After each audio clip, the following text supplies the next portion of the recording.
Map in news में आपका स्वागत है। मैं हूं अमृत उपाध्याय। आइए देखते हैं पिछले हफ्ते मैंने कौन सा सवाल आपसे पूछा था और जिसका जवाब आपको देना था। उसके बाद आगे बढ़ेंगे। सवाल मैंने पूछा था कि निम्नलिखित कथनों पर विचार कीजिए। भूमध्य रेखा सोमालिया से नहीं गुजरती जबकि इक्वेटोरियल गिनी से गुजरती है। तेल उत्पादक क्षेत्र कैबिंडा इक्वेटोरियल गिनी में है जो अटलांटिक महासागर के किनारे है। और तीसरा स्टेटमेंट था गैबन की सीमा इक्वेटोरियल गिनी से लगती है। निम्नलिखित में से कौन सा या से कथन सही है या है? केवल दो, केवल एक और तीन, केवल तीन या फिर उपर्युक्त सभी। आइए देखते हैं। अच्छा, आप लोगों ने जो सवाल का आंसर दिया है उसमें से ज्यादातर लोगों ने सही आंसर दिया है। देखिए, हमें देखना है पहले तो इक्वेटोरियल गिनी में बहुत सारे कंफ्यूजन है। पहला कंफ्यूजन क्या है कि इसके नाम में ही लगा है इक्वेटोरियल, तो आपको ये लग सकता है कि इक्वेटोरियल लगने की वजह से ये भूमध्य रेखा से गुजरने वाला एरिया है, देश है। लेकिन ध्यान ये रखना है कि इक्वेटोरियल लगने से कोई बात नहीं। कैमरून और गैबन के बीच ये जो इलाका है ये इक्वेटोरियल गिनी का इलाका है। और इक्वेटोरियल गिनी का इक्वेटर से सिर्फ इतना नाता है कि ये इक्वेटर के बगल में है, इक्वेटर होकर इससे नहीं गुजरता। पहली बात। दूसरी बात, गिनी से भी कंफ्यूज नहीं होना है। कितने गिनी हैं या गिनिया जिसको आप बोलते हैं, इक्वेटोरियल गिनिया या फिर गिनी, ये रहा कैमरून और गैबन के बीच में। लेकिन क्या गिनिया और इक्वेटोरियल गिनिया एक ही हैं? यहां पर है गिनी, यहीं पर एक और गिनी है जिसको बोलते हैं गिनी बिसाओ, ये अलग कंट्री है। तो ये एक अलग कंट्री है, ये अलग कंट्री है। इक्वेटोरियल गिनी एक अलग कंट्री है और पापुआ न्यू गिनिया एक अलग कंट्री है, जो कि ऑस्ट्रेलिया का मैप जब आप देख रहे होंगे तो उसके नॉर्थ ईस्ट में आपको दिखाई पड़ेगा। तो इससे एक तो कंफ्यूज नहीं होना है, दूसरा कंफ्यूज नहीं होना है कि पोजीशन इक्वेटर का जो है उससे नॉर्थ में पड़ता है इक्वेटोरियल गिनिया का लोकेशन, तो ये इक्वेटर से होकर गुजरने वाले कंट्री में से नहीं है। अब आइए, मैंने पहले भी आपको बताया था कि जो इक्वेटर है वो अफ्रीका के 6 कंट्रीज से होकर गुजरती है। कौन कौन से कंट्रीज हैं? गैबन, कॉन्गो, डीआरसी और 3 इधर हो गए युगांडा, ठीक है, केनिया और सोमालिया। और ये जो वाटर बॉडी है ये है लेक विक्टोरिया। तो लेक विक्टोरिया का जो नॉर्थ वाला पार्ट है उससे भी इक्वेटर होकर गुजरती है, ठीक। एक कंट्री भी मैंने बताया था साओ टोम, यहां पर जो समुद्री इलाका है उसमें साओ टोम करके एक बहुत छोटा सा कंट्री है, वो भी इक्वेटर पर है। तो कुल मिलाकर आप अगर आप देखेंगे तो 6 कंट्रीज ये आपको याद रखना होगा। एक साओ टोम को याद रखना होगा जो अटलांटिक में है, ठीक है। और इसमें इक्वेटोरियल गिनी नहीं है, तो ये भी ध्यान रखना है। अब है कि इक्वेटोरियल गिनी में 2 पार्ट हैं।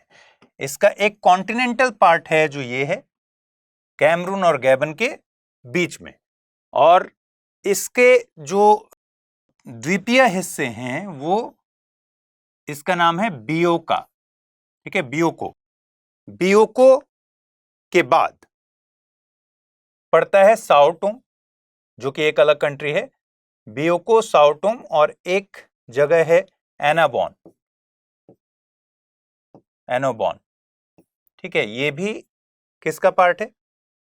इक्वेटोरियल गिनिया का पार्ट है। और ये इक्वेटोरियल गिनिया का पार्ट इसलिए इंपॉर्टेंट है क्योंकि ये दक्षिणी गोलार्ध में पड़ता है, न कि उत्तरी गोलार्ध में, जबकि इक्वेटोरियल गिनिया जो है वो कहां पड़ रहा है? वो उत्तरी गोलार्ध में पड़ रहा है। और बियोको जो आपने देखा इसका द्वीपीय हिस्सा ये भी उत्तरी गोलार्ध में है, लेकिन इसका ये हिस्सा एनोबॉन वाला ये सदर्न उसमें है, हेमिस्फेयर में है, इसलिए इस तरह से चीजों को याद रखना है। आइए देखते हैं क्वेश्चन क्या बन रहा है। देखिए, क्वेश्चन में क्या कहा गया है कि भूमध्य रेखा सोमालिया से नहीं गुजरती जबकि इक्वेटोरियल गिनी से गुजरती है। और हमने अभी क्या देखा कि दरअसल ये स्टेटमेंट उल्टा दिया गया है। भूमध्य रेखा अफ्रीका से गुजरते हुए 6 कंट्रीज से गुजरती है, जिसमें सोमालिया है, ठीक है, केनिया है, युगांडा है और डीआरसी, कॉन्गो और गैबन है, ठीक। तो और इक्वेटोरियल गिनिया नहीं है, इसलिए ये स्टेटमेंट गलत है। होना ये चाहिए भूमध्य रेखा इक्वेटोरियल गिनी से नहीं गुजरती, सोमालिया से गुजरती है, तो एक स्टेटमेंट गलत हो गया। अब है तेल उत्पादक क्षेत्र कैबिंडा इक्वेटोरियल गिनी में है जो अटलांटिक महासागर के किनारे है। ठीक है, कैबिंडा जो तेल उत्पादक जगह है ये अंगोला का हिस्सा है। देखिए यहां है कैबिंडा, और कैबिंडा को अगर आप ऐसे मैप पर देखेंगे तो एक कॉन्गो के भीतर दिख रहा होगा आपको। ठीक है, और ये है मेन अंगोला, लेकिन ये अंगोला का ही एक्सक्लेव है कैबिंडा जो कि तेल उत्पादक क्षेत्र है। कॉन्गो के भीतर नक्शे में दिखता है, लेकिन इधर कॉन्गो हो गया और ये डीआरसी हो गया, तो लेकिन ये किसका एरिया है? ये है अंगोला का एरिया। स्टेटमेंट क्या कह रहा है? कैबिंडा इक्वेटोरियल गिनी में है जो अटलांटिक महासागर के किनारे है, तो ये भी स्टेटमेंट गलत हो जाएगा। और तीसरा स्टेटमेंट पे गैबोन की सीमा इक्वेटोरियल गिनी से लगती है। जैसा आपने देखा कि कैमरून और गैबन के बीच में ही इक्वेटोरियल गिनी की पोजीशन है, तो इसलिए केवल 3 इसका सही जवाब होगा। ठीक है, हाल ही में ऑस्ट्रेलिया के दक्षिण स्थित द्वीप पर 14 मृत स्पर्म वेल पाई गई। ये मृत स्पर्म वेल तस्मानिया राज्य के किंग द्वीप के तटों पर पाई गई, जो मेलबर्न और तस्मानिया के मध्य बास जलसंधि पर स्थित है। बास स्ट्रेट के बारे में आपने सुना ही होगा। देखिए ऑस्ट्रेलिया में क्या क्या चीजें हमको जान लेनी चाहिए। ये है ऑस्ट्रेलिया।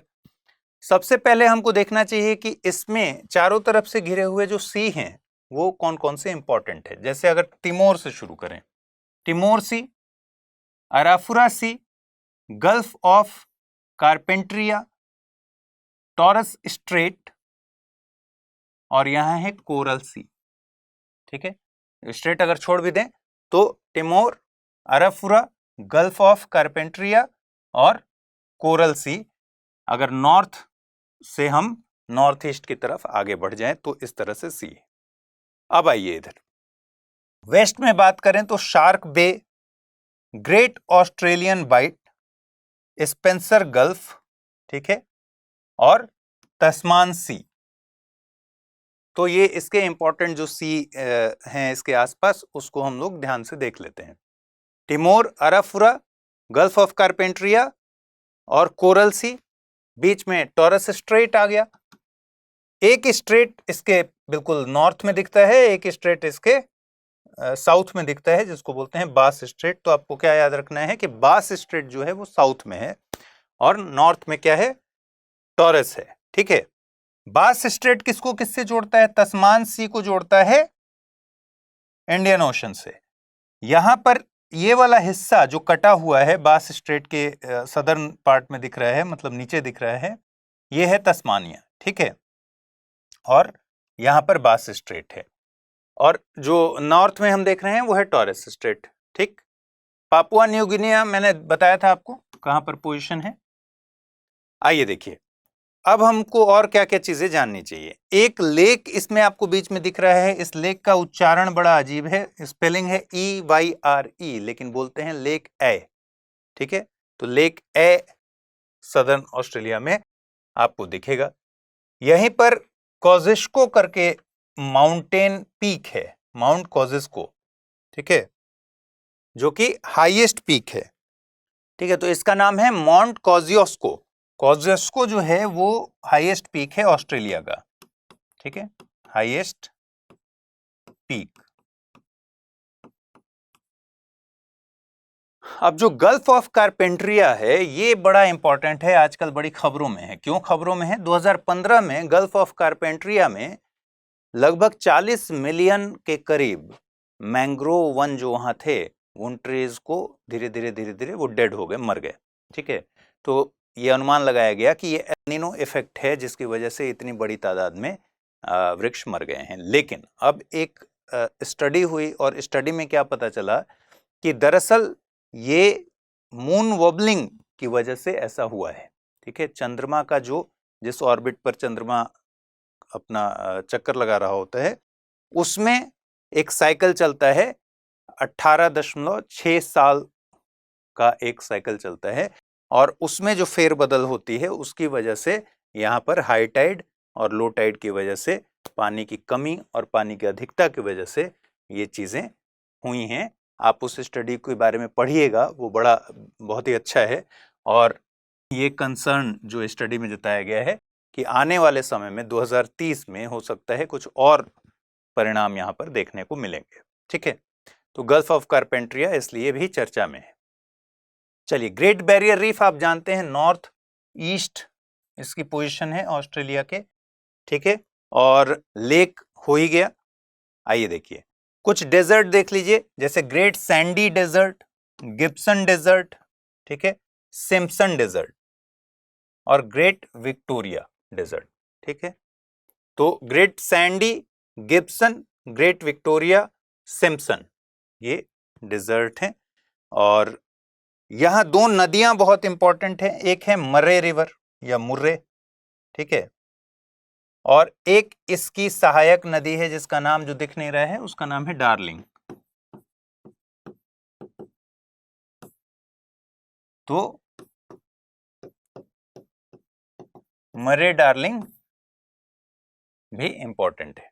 ठीक है, आइए देखते हैं क्या क्वेश्चन पूछ रहा है। निम्नलिखित पर विचार कीजिए, एक तरफ है घास स्थल, दूसरी तरफ है क्षेत्र या देश। Velds America, pampas Australia, downs दक्षिण Africa, steppes Argentina, prairies Eurasia. और पूछ रहा है कि सही मिलान क्या होगा। एक ABCDE दिया हुआ है, मतलब ये क्रम दिया हुआ है, और नीचे दिया गया है कि सही मिलान क्या होगा। आइए पहले देख लेते हैं कहाँ क्या है। घास के मैदानों को, जैसा कि आप जानते हैं कि घास के मैदानों के इलाके में जो वेजिटेशन है उसमें सबसे ज्यादा डोमिनेंस किसका है, घास का है, क्योंकि वहां बहुत ज्यादा बारिश नहीं होती कि बड़े बड़े पेड़ हो पाए, और इतनी भी कम बारिश नहीं होती कि झाड़ी में तब्दील हो जाए। तो एक मॉडरेट अमाउंट में वहां बारिश होती है, और इस वजह से इन इलाकों में घास की प्रमुखता होती है। और अलग अलग एरियाज में इन्हें अलग अलग नाम दिया गया है। जैसे नॉर्थ अमेरिका में, उत्तरी अमेरिका में इन्हें प्रेयरीज कहते हैं, प्रेयरी घास के मैदान कहते हैं। ये सब आपने पढ़ा ही होगा, फिर भी यहाँ रिवाइज कर रहे हैं। यूरेशिया में इन्हीं को स्टेपीज कह देते हैं। ठीक है, अफ्रीका के सदर्न पार्ट में, साउथ अफ्रीका की तरफ, इसे वेल्ड कहते हैं। ऑस्ट्रेलिया में इन घास के मैदानों को डाउन्स कहते हैं, और सदर्न साउथ अमेरिका में इन्हें पंपास कहते हैं। ठीक है, तो आइए देखिए क्वेश्चन क्या कह रहा है। वेल्ड्स कहाँ कहते हैं, सबसे पहले आपने, क्योंकि अभी ऑस्ट्रेलिया की बात ही हो रही है, तो ऑस्ट्रेलिया में क्या कहते हैं ये बताइए। ऑस्ट्रेलिया में क्या कहते हैं इसे, ऑस्ट्रेलिया में कहते हैं डाउन्स। ठीक है, तो डाउन्स कहां जाएगा, ऑस्ट्रेलिया। यानी बी का सही मिलान क्या होना चाहिए, 3 होना चाहिए, और 3 ऑप्शन में है, तो एक तो कट गया, 3 ऑप्शन में। अब प्रेयरीज आप जानते हैं कहां होगा, अमेरिका में होगा, यानी ए का सही ऑप्शन क्या होना चाहिए, 5 होना चाहिए। तो 5 3 जगहों पर है, तो मतलब ये भी कट गया। ये एलिमिनेशन मेथड से भी हम सॉल्व कर रहे हैं। फिर वेल्ड्स कहां पर है, सी का क्या होना चाहिए, 1 होना चाहिए, यानी ये। तो इसका मतलब सही उत्तर क्या है, ऑप्शन डी है। बाकी सारे ऑप्शन खत्म हो गए। ऐसे जानकारी के आधार पर अगर देखें तो स्टेपीज कहां कहेंगे, यूरेशिया में कहेंगे, और पंपास कहां कहेंगे, साउथ अमेरिका में, अर्जेंटीना में कहेंगे। तो इस तरीके से इसका मिलान कर लेंगे। ठीक, तो सही उत्तर क्या निकल के आया, ऑप्शन डी इसका सही उत्तर निकल के आया। चलिए, रूस समर्थित अलगाववादियों ने पूर्वी यूक्रेन के कब्जे वाले इलाकों में जनमत संग्रह कराना शुरू कर दिया है। अलगाववादियों ने पूर्वी यूक्रेन के लुहांस्क और डोनेत्स्क क्षेत्रों, जिसे डोनबास के रूप में जाना जाता है, को रूस में शामिल होने के लिए जनमत संग्रह की घोषणा की है। 2014 में रूस ने यूक्रेन के क्रीमिया क्षेत्र में भी जनमत संग्रह कराया था, जिसे पश्चिमी देशों ने अवैध करार दिया था, नाजायज बताया था। ठीक है, यूक्रेन पर हमने पिछले एपिसोड्स में इतनी ज्यादा बातचीत कर ली है कि अब बहुत ज्यादा बातचीत करने की जरूरत नहीं है। एक आध चीजें जो आपको जाननी चाहिए वो जानिए। लुहांस्क और डोनेत्स्क, यही जो इलाका है इसको कहते हैं मिलाकर डोनबास क्षेत्र। ठीक है, अब ये डोनबास क्षेत्र कहते क्यों हैं, ठीक, डोनबास क्षेत्र नाम इसलिए पड़ा है क्योंकि ये डोनेट्स नदी के बेसिन में है। कौन सी नदी है, डोनेट्स। ठीक है, और डोनेट्स नदी जो है वो इस तरीके से यूक्रेन को कट करती है। ठीक है, डोनेट्स जाकर मिलती कहां पर है? ये यहां पर सी ऑफ अजोव है और सी ऑफ अजोव में एक नदी आकर गिरती है जिसका नाम है डॉन। ठीक है, और डोनेट्स जाकर मिल जाती है डॉन नदी में और ये निकलती है रशियन हाईलैंड से। ठीक, तो रशियन हाईलैंड से निकल के और यूक्रेन को इस तरह से कट करते हुए निकलती है और इसके बेसिन के ही नाम पर पड़ा है इस इलाके का नाम डोनबास। ठीक है, तो डोनबास जो क्षेत्र है मैंने पहले भी बताया है कि ये पूरा इलाका रशियन अलगाववादियों से भरा है। इस वॉर से पहले भी, मतलब इस इन्वेजन से पहले भी ये पूरा इलाका रशिया समर्थित लोगों से भरा हुआ है, इसलिए यहाँ जनमत संग्रह कराया जा रहा है जैसे कि क्रीमिया में कराया गया था। तो यहाँ जब हमले होने शुरू हुए तो बताया गया कि बिल्डिंग्स की छतों पर क्रॉस के निशान बना दिए जाते थे और वो क्रॉस के निशान कौन लोग बनाते थे? रशिया समर्थित जो अलगाववादी थे वही बनाते थे, जाकर कि रशिया को ये बताते थे कि भाई इस बिल्डिंग पर अटैक करना है, यहाँ रहते हैं यूक्रेन वाले लोग। ठीक है, तो वो लोग जाकर एक क्रॉस बनाते थे इतना बड़ा जिस पर अटैक किया जा सके। इस तरह से ये लोग काम करते थे वहां पर। तो अब यहाँ पर जनमत संग्रह कराया जा रहा है। ठीक है, बाकी एक सवाल अगर मैं पूछूं कि यहां से एक नदी निकल रही है जिसके तट पर कीव है जो कि राजधानी है यूक्रेन की, तो बताइए कि ये कौन सी नदी है और ये क्या ब्लैक सी में गिर रही है या फिर सी ऑफ अजोव में गिर रही है? ये दो बातें मुझे बताइएगा, ये कौन सी नदी, किस नदी के बारे में बात हो रही है। ठीक है, चलिए देखते हैं। निम्नलिखित युग्मों पर विचार कीजिए। अक्सर समाचारों में रहने वाले क्षेत्र और भूभाग दिया हुआ है और ये क्वेश्चन मैंने कई बार आपको बताया है कि 2022 में ही उल्लेखित क्षेत्र और देश आया था। अनातोलिया तुर्की, अम्हारा इथोपिया, काबो डेलगाडो स्पेन और कैटालोनिया इटली, या कि कैटालोनिया इसको बोलते हैं। उपर्युक्त युग्मों में से कितने सही सुमेलित हैं? इसी आधार पर यह सवाल बना है।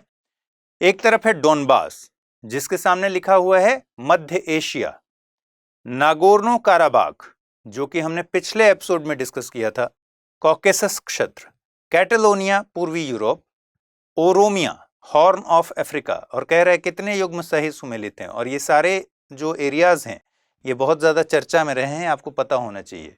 ओरोमिया हमने अभी हाल ही में पढ़ा था, कहां पर है? इथोपिया का हिस्सा है और इथोपिया क्योंकि हॉर्न ऑफ अफ्रीका का हिस्सा है इसलिए पहला स्टेटमेंट जो है ये ओरोमिया वाला जो चौथा युग्म है ये बिल्कुल सही है। क्यों? ठीक है, इथोपिया कंट्री में नहीं दिया हुआ है लेकिन हॉर्न ऑफ अफ्रीका में दिया हुआ है इसलिए सही है। चलिए, कैटालोनिया पर स्पेन का नियंत्रण है। ठीक है, स्पेन का हिस्सा है ये, यहां भी जनमत संग्रह हुआ था। और कैटालोनिया क्योंकि स्पेन, आप यहां पर अगर देखेंगे, का हिस्सा है तो फिर ये पुर्तगाल है और ये स्पेन है, तो आइबेरियन पेनिनसुला इसको बोलते हैं दोनों को मिलाकर। तो यहां आप देखेंगे कि ये पूर्वी यूरोप ना होकर पश्चिमी यूरोप में है, और जबकि ऑप्शन में क्या दिया गया है कि पूर्वी यूरोप, तो ये गलत हो गया। अब आइए नागोर्नो काराबाख, ये कहां पर है?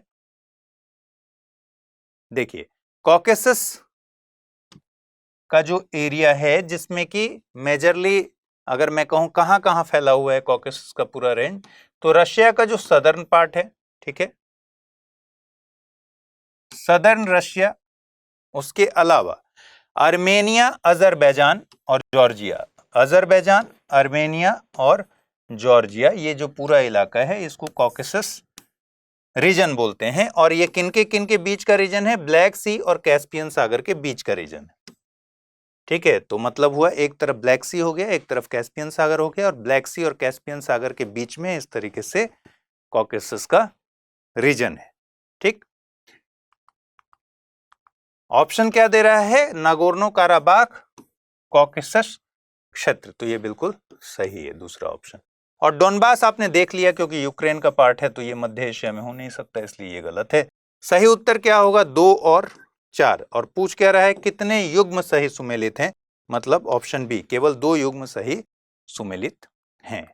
ठीक है, यही है नागोर्नो काराबाख, जिसको लेकर अजरबैजान और आर्मेनिया के बीच में बहुत ज्यादा लड़ाइयां चलती हैं। ठीक है, ये अजरबैजान का ही पूरा इलाका है, लेकिन यहाँ पर अभी रशिया की पीस कीपिंग फोर्स काम कर रही है। इसी तरीके से इस पूरे इलाके में छिटपुट जगह हैं जहां पर इलाका किसी और का है, मतलब अजरबैजान का इलाका आर्मेनिया ने कब्जा कर रखा है और आर्मेनिया का छोटा सा इलाका अजरबैजान ने कब्जा कर रखा है। तो ये मेजर पार्ट है इसका, जिसको नागोर्नो काराबाख एरिया बोलते हैं। अजरबैजान और आर्मेनिया के बीच ये लड़ाई चल रही है और इसको हमने ठीक से डिस्कस किया था। ध्यान क्या रखना है, कॉकेसस किसके किसके बीच, ब्लैक सी और कैस्पियन सागर के बीच में। हाल ही में आंध्र प्रदेश के तिरुपति में देश का पहला लिथियम सेल विनिर्माण प्लांट खोला गया, जो देश की 60% लिथियम सेल आवश्यकता को पूरा करेगा। इस वर्ष के मई महीने में देश का सबसे बड़ा lithium ion battery plant Gujarat में चालू किया गया। ठीक है, क्वेश्चन है, निम्नलिखित कथनों पर विचार कीजिए। दुनिया में लिथियम का सबसे बड़ा उत्पादनकर्ता देश चीन है। दुनिया का सर्वाधिक लिथियम भंडार दक्षिण अमेरिका में है। भारत में लिथियम का भंडार नहीं है। आपको बताना है कौन सा ये से कथन सही है या है। आइए देखिए, लिथियम की बात आते एक बात जरूर आएगी जिसका नाम है लिथियम ट्रायंगल। ठीक है, और ये लिथियम ट्रायंगल कहां पर है, दक्षिण अमेरिका में लिथियम ट्रायंगल बना हुआ है चिली, बोलीविया और अर्जेंटीना के बीच में। इसमें भी सबसे ज्यादा प्रभाव लिथियम के मामले में किसका है, चिली का है। ठीक है, तो हमें यह ध्यान रखना है कि लगभग 2/3 से ज्यादा हिस्सा जो रिजर्व का है, उत्पादन का नहीं, रिजर्व की बात हो रही है, तो रिजर्व का 2/3 से ज्यादा हिस्सा इसी एरिया में है। और ये एरिया क्या कहलाता है, दक्षिण अमेरिका का लिथियम ट्रायंगल है, जिसमें 3 देश की बात होती है, चिली, बोलीविया और अर्जेंटीना। इसमें भी चिली ज्यादा डोमिनेंट है। ठीक है, पहली बात तो ये हो गई। दूसरी बात, आ जाइए प्रोडक्शन की बात कर लेते हैं और रिजर्व की बात कर लेते हैं। देखिए, रिजर्व के मामले में तो सबसे ऊपर है चिली, ठीक है, फिर है ऑस्ट्रेलिया और फिर है चाइना। तो देखिए, अब प्रोडक्शन और रिजर्व की बात कर लेते हैं। रिजर्व में हमने देख लिया कि लिथियम ट्रायंगल, जो कि दुनिया में लिथियम का सबसे बड़ा, यानी कम से कम 2/3 से ज्यादा का रिजर्व रखता है, इसलिए उस 3 कंट्रीज में से कोई ना कोई कंट्री सबसे बड़े रिजर्व में तो आएगा ही। कौन सा वो रिजर्व है, वो रिजर्व है चिली के पास। ठीक है, मतलब अगर दुनिया में सबसे ज्यादा लिथियम का रिजर्व किस कंट्री के पास है, चिली। हमें ध्यान रखना है कि चिली और ऑस्ट्रेलिया के बीच में प्रोडक्शन और रिजर्व के मामले में 1 और 2 का पोजीशन लगता है, मतलब 2 नंबर पर फिर है ऑस्ट्रेलिया।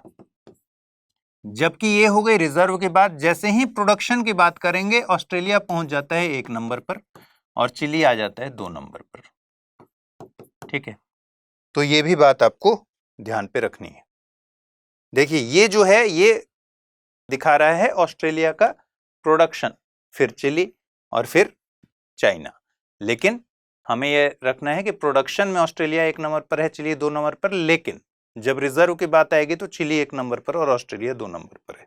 चलिए, इंडिया की अगर बात करें तो अभी हाल ही में खबर आया था, ये कर्नाटका का मैप है और कर्नाटका में खबर आई थी कि मांड्या डिस्ट्रिक्ट जो है वहां पर 1600 टन के करीब, 1600 MT के करीब रिजर्व मिले हैं, जो कि बहुत छोटा अमाउंट है, लेकिन रिजर्व मिले हैं। इसके अलावा छिटपुट कहीं कहीं और भी रिजर्व लिथियम के हैं। ठीक है, बट अभी के लिए मेजर रिजर्व हमारे पास 1600 टन का ही है, जो कि अभी पता चला है मांड्या में है और कर्नाटका में है। तो ये कहना गलत है कि भारत में लिथियम का भंडार नहीं है, तो ये स्टेटमेंट तो इसलिए गलत हो जाता है। दुनिया का सर्वाधिक लिथियम भंडार दक्षिण अमेरिका में है, ये बात बिल्कुल सही है। दक्षिण अमेरिका में कहां पर है, चिली में है, और जो लिथियम ट्रायंगल है जिसमें चिली, बोलीविया और अर्जेंटीना तीनों आते हैं। फिर है दुनिया में लिथियम का सबसे बड़ा उत्पादनकर्ता देश, प्रोड्यूसर जो है वो चीन है। ये स्टेटमेंट गलत है, क्योंकि आपने देखा कि सबसे बड़ा प्रोड्यूसर इसका कौन है, ऑस्ट्रेलिया है। तो इसलिए केवल 2 जो है वो सही इसका उत्तर है। ठीक है, चलिए, अंडमान और निकोबार द्वीप समूह के ग्रेट अंडमान स्थित कैंपबेल बे में रिक्टर पैमाने पर 6.1 तीव्रता का भूकंप दर्ज किया गया। नेशनल सेंटर फॉर सिस्मोलॉजी के अनुसार भूकंप की गहराई जमीन से करीब 75 किलोमीटर नीचे थी। अब आज जो आपका होमवर्क है, जो सवाल जो प्रैक्टिस क्वेश्चन में देता हूं, वो बेसिकली आज का जो प्रैक्टिस क्वेश्चन है वो यूपीएससी के ही कई सारे सवाल हैं। एक तो इस बात को समझना है कई सारे सवालों को देखकर कि अंडमान निकोबार का एरिया यूपीएससी की तैयारी के लिहाज से बहुत इंपॉर्टेंट है और उससे सवाल बनने की गुंजाइश बनती है। तो हम सवाल ले लेते हैं, इन सारे सवालों का उत्तर आपको देना है। पहला सवाल पूछा गया आसान सा सवाल कि 10 अंश जलमार्ग निम्नलिखित द्वीपों के युग्मों में से कौन सा एक 10 अंश जलमार्ग द्वारा आपस में पृथक किया जाता है। ठीक है, 10 डिग्री चैनल के द्वारा। अंडमान निकोबार एवं सुमात्रा, मालदीव एवं लक्षद्वीप, या फिर सुमात्रा एवं जावा। तो एक तो आपको इस क्वेश्चन का आंसर देना है, स्क्रीनशॉट ले लीजिए। फिर 2014 में सवाल पूछा गया निम्नलिखित में से किनमें प्रवाल भित्तियां हैं। अंडमान और निकोबार द्वीप समूह, कच्छ की खाड़ी, मन्नार की खाड़ी, सुंदरवन। नीचे दिए गए कूट का प्रयोग कर सही उत्तर चुनिए। केवल 1, 2 और 3, केवल 2 और 4, केवल 1 और 3, या फिर 1, 2, 3 और 4। और मैं बता दूं कि ये दोनों क्वेश्चन हम लोग प्रीवियस जो एपिसोड्स हैं उसमें डिस्कस कर चुके हैं। ठीक है, इनके बारे में बात कर चुके हैं। फिर एक क्वेश्चन पूछा गया निम्नलिखित कथनों पर विचार कीजिए। बैरन द्वीप 2018 का सवाल है। बैरन द्वीप ज्वालामुखी एक सक्रिय ज्वालामुखी है जो भारतीय राज्य क्षेत्र में स्थित है। बैरन द्वीप ग्रेट निकोबार के लगभग 140 किलोमीटर पूर्व में है। पिछली बार बैरन द्वीप ज्वालामुखी में 1991 में उद्गार हुआ था और तब से यह निष्क्रिय बना हुआ है। कौन सा यसे कथन सही है या है? केवल 1, 2 और 3, केवल 3, या फिर 1 और 3। ठीक है। फिर 2017 में एक और आसान सा सवाल पूछा गया कि निम्नलिखित में से कौन सा भौगोलिक रूप से ग्रेट निकोबार के सबसे निकट है। सुमात्रा, बोर्नियो, जावा और श्रीलंका। ठीक, तो एक बार फिर से आप जहां जहां सवाल पूछे गए हैं ये इसको रोकिए और स्क्रीनशॉट ले लीजिए और इन चारों सवालों के जवाब आप जरूर दीजिए कमेंट बॉक्स में, क्योंकि ये बहुत आसान सवाल हैं लेकिन अंडमान निकोबार द्वीप समूह का इंपॉर्टेंस कितना है ये सारे सवाल बता रहे हैं। मैप इन न्यूज में आज के लिए फिलहाल इतना ही रखते हैं। नेक्स्ट एपिसोड में आपसे मुलाकात होगी। अपना ख्याल रखिए, ठीक से पढ़ाई कीजिए। नमस्कार।